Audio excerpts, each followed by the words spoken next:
Hello বন্ধুরা, welcome to only sports view. তো এই ভিডিওতে আইপিএল নিয়ে কথা বলবো। কলকাতা নাইট রাইডার্স তাদের এই মরশুমে কীরকম পরিকল্পনা হতে পারে, তাদের লাইন আপস কেমন হতে পারে এবং এর পাশাপাশি এই টিমটার শক্তি দুর্বলতা নিয়েও আলোচনা করে নেবো। তো কোথায় এই টিমটার শক্তি রয়েছে আর কোথায় দুর্বলতা রয়েছে, তো সেই সব বিষয়গুলো এই ভিডিওতে আমরা দেখে নেবো। তো ভিডিওটি সবাই শেষ পর্যন্ত দেখতে থাকো আর চ্যানেলে নতুন হয়ে থাকলে চ্যানেলটি সাবস্ক্রাইব করে পাশে থাকা বেল আইকনটি অন করে পাশে থেকো। তো সেখানে আইপিএলের শিডিউল ঘোষণা হয়ে গেছে। প্রথম 20টা ম্যাচের শিডিউল ঘোষণা হয়েছে, যেখানে প্রথম 20টা ম্যাচের মধ্যে 4টে ম্যাচ রয়েছে কেকেআরের, যেখানে প্রথম ম্যাচটা কেকেআরের রয়েছে মুম্বাইয়ের সঙ্গে, মুম্বাইয়ের ঘরের মাঠে। এরপরে 3টে ম্যাচ রয়েছে ইডেনে, কলকাতাতে। তো সেখানে কেকেআরের এই টিমটার মধ্যে দুর্বল দিক বলতে কেকেআরের বোলিং বিভাগটা কিছুটা দুর্বল হয়ে গেছে বর্তমান সময়, যেখানে কেকেআরের বোলিংয়ে হার্ষিত রানা, তাকে এই মরশুমে কেকেআর পাবে না, সে রুলড আউট হয়ে গেছে এই মরশুম থেকে।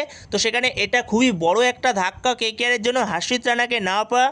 তো সেই জায়গাতে এটা খুবই বড় একটা ধাক্কা কেকেআরের জন্য, যেখানে হার্ষিত রানাকে কেকেআর পাবে না এই মরশুমে। যেখানে হার্ষিত রানা সে অনেক ইম্প্যাক্ট রাখতো টিমের মধ্যে, যেখানে সে ব্যাটিংও করতে পারত এবং বোলিংয়ের ক্ষেত্রে সে পাওয়ার প্লেতে 2 ওভার এবং ডেতে 2 ওভার আরামসে করে দিতে পারত। তো সেই জায়গায় মিস করবে হার্ষিত রানাকে অবভিয়াসলি কেকেআর। তো সেখানে হার্ষিত রানার জায়গায় কোনো রকম রিপ্লেসমেন্ট নেবে না কেকেআর, এরকমই রিপোর্ট করা হয়েছে ক্রিকবাজ থেকে। কিন্তু আরও একটা জায়গা থেকে রিপোর্ট করা হয়েছে হার্ষিত রানার পরিবর্তে এখন কেকেআর টার্গেট করে রেখেছে সিমরজিৎ সিংকে, যে আগের মরশুমে সিএসকে দলে ছিল সিমরজিৎ সিং। তো সেই সিমরজিৎ সিংকে কেকেআর টার্গেট করছে হার্ষিত রানার রিপ্লেসমেন্ট হিসেবে। তো এরকমই খবর বেরিয়ে আসে। তো সেখানে দেখা যাক পরবর্তী সময় আদৌ সিমরজিৎ সিংকে কেকেআর নেয় কিনা হার্ষিত রানার বিকল্প হিসেবে। এর পাশাপাশি কেকেআরের জন্য কিছুটা সুখবরও আছে, যেখানে কেকেআরের বিদেশি ফাস্ট বোলার মাথিসা পাথিরানা সে টি20 ওয়ার্ল্ড কাপে চোট পেয়েছিল, সেখানে সে ওয়ার্ল্ড কাপ থেকে ছিটকে গেছিলো। তো তার চোটটা সেরকম গুরুতর ছিল না। তো সেখানে আশাই করা যাচ্ছিল 1 মাস মতো সে রেস্ট নিলে আশা করি সে সুস্থ হয়ে যাবে। তো সেখানে যেরকমটা আপডেট পাওয়া যাচ্ছে, তো মাথিসা পাথিরানা সে ফিট হয়ে গেছে, শুধুমাত্র সে এখন প্র্যাকটিসে নামবে। তো প্র্যাকটিসে নেমে সে ফিট হতে পারলেই সে প্লেইং 11-এ চলে আসবে কেকেআরের। তো সেখানে প্রথম ম্যাচ থেকেই হয়তো মাথিসা পাথিরানাকে আমরা পেয়েও যেতে পারি, যেখানে মুম্বাই ম্যাচ থেকেই আমরা হয়তো মাথিসা পাথিরানাকে পেয়ে যেতে পারি। কিন্তু যেহেতু অনেক লম্বা টুর্নামেন্ট, তো সেই কারণে প্রথম দিকে যদি 2টো ম্যাচ মিসও করে তো সেক্ষেত্রে খুব একটা ক্ষতি হবে না। সেখানে যেহেতু মুজারবানিকে নিয়েছে কেকেআর, সেখানে প্রথম দিকে যদি 2টো ম্যাচ মাথিসা পাথিরানা নাও খেলে তো সেটা খুব একটা অসুবিধা হবে না, কারণ পরবর্তী সময় অনেক বড় টুর্নামেন্ট, পরবর্তী সময় তাকে কাজে লাগবে। তো সেইখানে যদি প্রথম দিকে 2টো ম্যাচের সে রেস্ট নেয় বা কেকেআর যদি তাকে রেস্ট দেয় তো সেটাই বেস্ট হবে।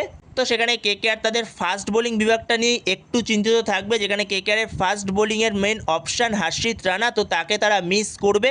এছাড়া পাথিরানা পরবর্তী সময় ফিট হয়ে ফিরে আসবে। তো সেখানে কেকেআরের স্পিন নিয়ে কিছু বলার নেই, কেকেআরের স্পিন অন টপ, যেখানে বরুণ চক্রবর্তী রয়েছে, এছাড়া সুনীল নারায়ণ রয়েছে, এছাড়া অনুকূল রয় রয়েছে। তো সেখানে কেকেআরের স্পিন বিভাগটা দুরন্ত। এছাড়াও কেকেআরের ব্যাটিং অর্ডারও যথেষ্ট ভালো ব্যাটিং অর্ডার রয়েছে। তো সেখানে কেকেআরের ওপেনিং থেকে শুরু করে মিডিল অর্ডার প্রত্যেকটা জায়গাতেই কেকেআরের যথেষ্ট ভালো ব্যাটিং অর্ডার রয়েছে। তো আশা করি খুব একটা সমস্যা হবে না ব্যাটিং অর্ডার নিয়ে কলকাতার। তো সেখানে বোলিং বিভাগটা নিয়ে একটু চিন্তিত থাকবে, কারণ যদি হার্ষিত রানাকে পেত তো এই টিমটা আরও ভয়ঙ্কর হয়ে উঠতে পারত। তো সেখানে কলকাতা নাইট রাইডার্স কীরকম লাইন আপস নিয়ে নামতে পারে এই মরশুমের জন্য, তো তাদের লাইন আপস কেমন হতে পারে, তো সেরকমই একটা পসিবল লাইন আপস বেরিয়ে আসছে। তো সেখানে কেকেআরের হয়ে ওপেন করতে চলেছে ফিন অ্যালেন। তো ফিন অ্যালেনের সঙ্গে ওপেন করবে আজিঙ্কে রাহানে। তো সেখানে আজিঙ্কে রাহানেকে দিয়েই ওপেন করানো উচিত, কারণ আজিঙ্কে রাহানে সে যতটা পাওয়ার প্লেতে এফেক্টিভ হয়, তো পাওয়ার প্লের পরে তার ততটাই স্ট্রাইক রেট নেমে যায়। তো সেখানে অবভিয়াসলি পাওয়ার প্লেতেই স্টার্ট করানো উচিত আজিঙ্কে রাহানেকে। তো আজিঙ্কে রাহানের ডোমেস্টিক বলো বা আগের বছরও পাওয়ার প্লে যতটা বার নেমেছে কলকাতার হয়ে, তো ততটা বারই সে পাওয়ার প্লেতে দুরন্ত খেলেছে। তো সেখানে পাওয়ার প্লেতেই ইউজ করা উচিত ফিন অ্যালেনের সঙ্গে আজিঙ্কে রাহানেকে। এরপরে 3 নম্বরে যেই প্লেয়ারটাকে খেলাবে তো তার নাম হচ্ছে আঙ্ক্রিশ রঘুবংশী।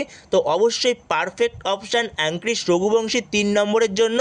তো 3 নম্বরে এসে কিছুটা সে ধরে খেলতে পারবে, তো ধরে খেলার জন্য বেস্ট অপশান আঙ্ক্রিশ রঘুবংশী। তো 3 নম্বরে আঙ্ক্রিশ রঘুবংশী। তো এরপরে 4 নম্বরে নামবে ক্যামেরুন গ্রিন। তো Cameron Green perfect option Cameron গ্রিনের 4 নম্বর জায়গাটায়। তো 4 নম্বরে ক্যামেরুন গ্রিন।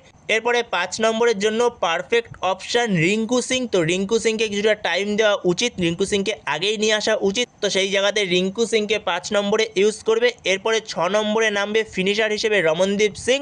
আর 7 নম্বরে নামবে সেক্ষেত্রে সুনীল নারায়ণ। 8 নম্বরে সেক্ষেত্রে ইউজ করবে আকাশদীপকে।